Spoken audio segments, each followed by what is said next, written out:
par-dessus les champs, montait dans les nuages. La forêt chantait, le soleil brillait, au bout des marécages. Je suis un jeune bovin de 8 mois. Un soir de fin septembre, mon maître, où j'habite, dans le Loiret, décide de nous rassembler avec d'autres jeunes bovins. Et ensuite de nous séparer de nos mères déjà l'affolement. Le soir même, nous sommes embarqués dans des camions avec d'autres animaux de mon âge. Après une nuit passée dans le camion sans confort, nous arrivons à Gilles-en-Sologne, après une centaine de kilomètres.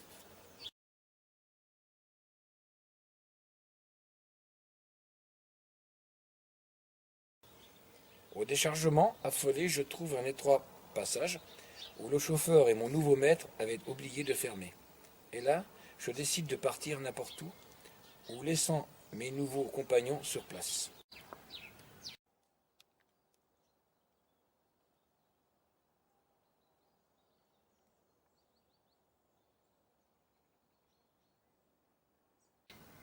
Ma terrible aventure commence. Je suis invité par les hommes et mon nouveau propriétaire à rentrer de nouveau avec les autres, mais je ne veux rien entendre. Après plusieurs barrages qui durent la matinée autour de la ferme, plus qu'affolé, je fais 7 à 8 kilomètres. Je traverse une route. Avec un peu de chance, aucun véhicule n'est passé, mon aventure commence. J'ai pris un chemin, en face une volière, et j'ai couru, marché, tourné en rond dans les bois. Je ne savais plus rien. L'après-midi, je me suis allé avec mon propriétaire, toujours à ma recherche. Je me mets à courir à travers ronces et bois pendant 3 heures. La nuit arrive. Où vais-je dormir? Je n'étais pas en état de dormir. Et sans ma mère, j'étais vraiment perdu. Alors je marche sans arrêt, sur des chemins.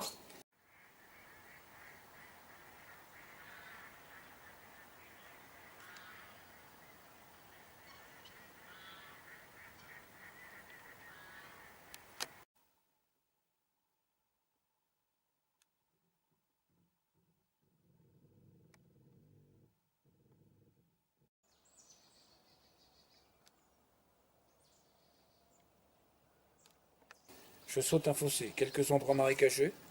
Je longe un chaussée d'étang. Puis je change de direction, je traverse une ligne de gaz. Je prends un petit chemin qui arrive tout droit pour traverser l'autoroute, à un passage à gibier.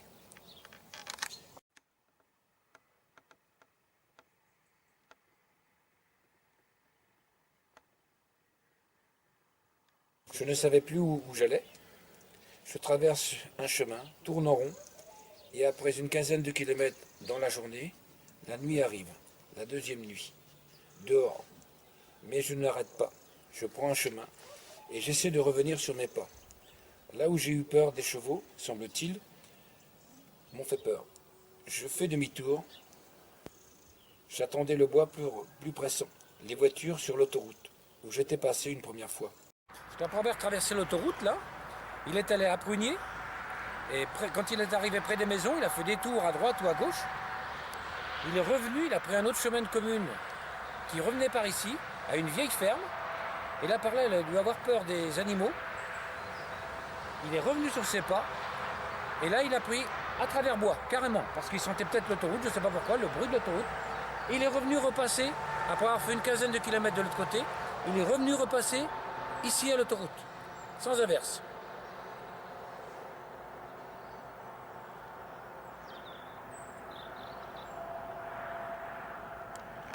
Et si je ne revenais au point de départ? Peut-être que je trouverais ma mère. Et là, avec un instinct inouï, je reviens où j'étais partiellement parti. Enfilant le chemin sans inverse, j'arrive aux volières. Une route, je la traverse ou pas? J'avais cru entendre un petit matin de mes nouveaux copains enfermés dans la ferme d'accueil, qui eux aussi appelaient leur mère. Je traverse un champ, je longe la route, passe au bout déjà des rangs d'asperges. Je vais à droite, à gauche, car cela faisait 2 jours et 2 nuits que je marche, sans boire ni manger.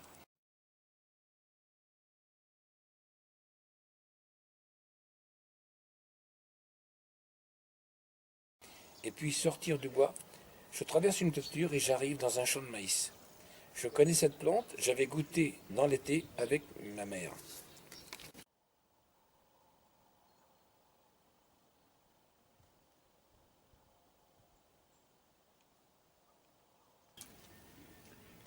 Lundi dans la nuit, cela fait 3 jours, je décide épuisé de me coucher et de dormir.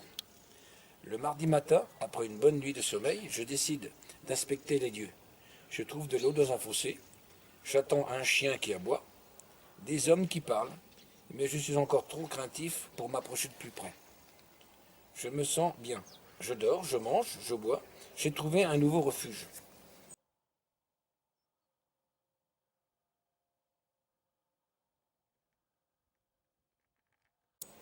Le jeudi soir, je deviens un peu plus curieux, car mon nouveau maître devait toujours me chercher. Je décide de voir un peu plus de près ce chien qui aboie près des murs de la ferme. Là, j'aperçois un homme qui me regarde, et une dizaine de mètres de moi, puis je retourne dans le maïs. Le lendemain, alors que je dormais à midi, je suis réveillé par un homme qui marchait dans le maïs et m'appelait et allait bien me voir. Je m'enfuis rapidement, en faisant une cinquantaine de mètres plus loin. Le samedi, 3 octobre, cela fait 8 jours que je suis parti. Et je me sens un peu mieux. J'ai appris à vivre dans un autre endroit, une nouvelle vie.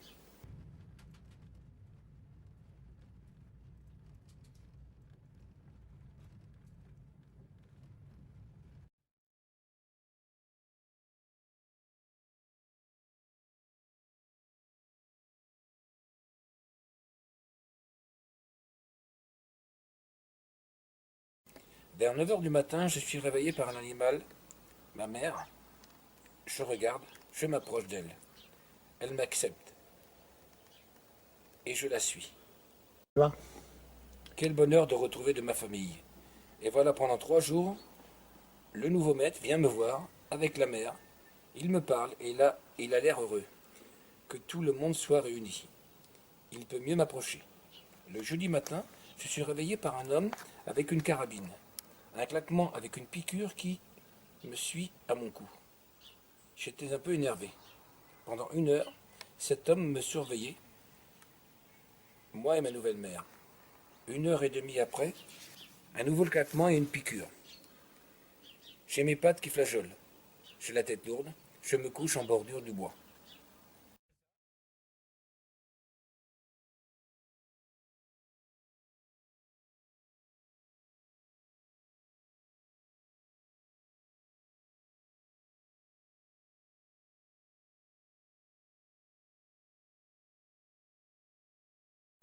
Là, dans mon sommeil, j'aperçois un homme qui me met une corde au cou. Je ne régis pas. Je ne peux pas. Un tracteur arrive avec une bétaillère. Cela sent mon parfum. Je vais 3 hommes qui me lissent par force dans cette cage. Me voilà prêt dans un petit transport de 10 minutes. Inconscient, je suis débarqué avec d'autres animaux de mon âge. L'après-midi, cela fait 4 heures que je dors, doucement. Je me réveille, je suis couché dans la paille, bien au sec, et à l'abri, avec une dizaine de bovins de mon âge, qui me regardent intrigués. Voilà le lieu où je n'aurais jamais dû quitter, car je suis bien, ici de nouveau. Mon nouveau maître me parle, vient me voir, me donne à manger. 15 jours perdus, je ne recommencerai sûrement plus. Je vais dormir, jouer avec mes nouveaux copains, une nouvelle vie commence.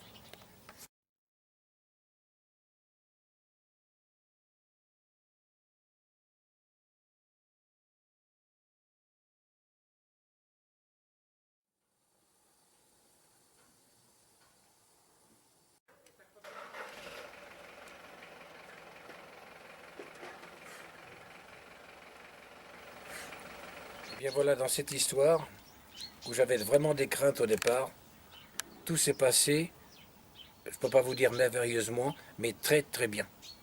On aurait dit que tout a été fait pour que tout se passe bien, et j'avais vraiment des craintes, parce que pendant 15 jours, je peux vous dire que je n'ai pas dormi toute la nuit. Je voyais cet animal qui était perdu, qui cherchait, qui tournait partout, sans pouvoir le voir, parce que j'ai quand même vu qu'au bout de 10 jours, je l'ai suivi à la trace pendant une douzaine de jours, savoir où elle allait. Et je peux vous dire qu'on parle de gens humains, mais dans cet animal-là, je suis certain qu'il a un coefficient plus intelligent que certaines personnes. Parce qu'avoir fait ce qu'il a fait, partir d'où il est parti à côté, avoir fait des kilomètres, traverser l'autoroute, être revenu sur ses pas, retraverser l'autoroute et revenu dans le chemin où il est parti, et s'être réfugié dans une ferme à côté de chez moi, qui m'appartient, je peux vous dire que tout s'est bien terminé. Quand il s'est fait piquer par la carabine pour l'endormir, il est allé se coucher en bordure du champ de maïs où c'était bien, vraiment bien propre pour qu'on puisse le prendre sans abîmer les maïs, sans rien. Donc tout s'est bien terminé. On l'a ramené dans le bâtiment sans encombre, sans écorchure. Il aurait pu, où j'avais vraiment peur, c'est qu'il traverse la route, comme il a fait, et qu'il cause un accident, parce qu'on avait prévenu quand même les gendarmes et tout le monde autour, parce que j'étais quand même inquiet. Mais tout s'est bien passé. On aurait dit que c'était une histoire écrite d'avance et qu'elle allait bien se terminer. Donc quand il est arrivé sous le hangar, je peux vous dire que j'étais heureux, vraiment heureux, soudainement d'avoir accompli quelque chose qui datait depuis une quinzaine de jours et qui s'est très bien terminé. Parce que les histoires, vous savez, surtout dans notre métier, ça se termine pas toujours comme on veut, avec le temps, la pluie, le vent, la tempête. Et là, ça s'est très bien terminé. Et je suis heureux que cette affaire-là soit bien terminée comme ça. Hier, jeune sportif et brillant coureur cycliste dans l'âme, aujourd'hui, il a choisi la terre de son pays, J en Sologne.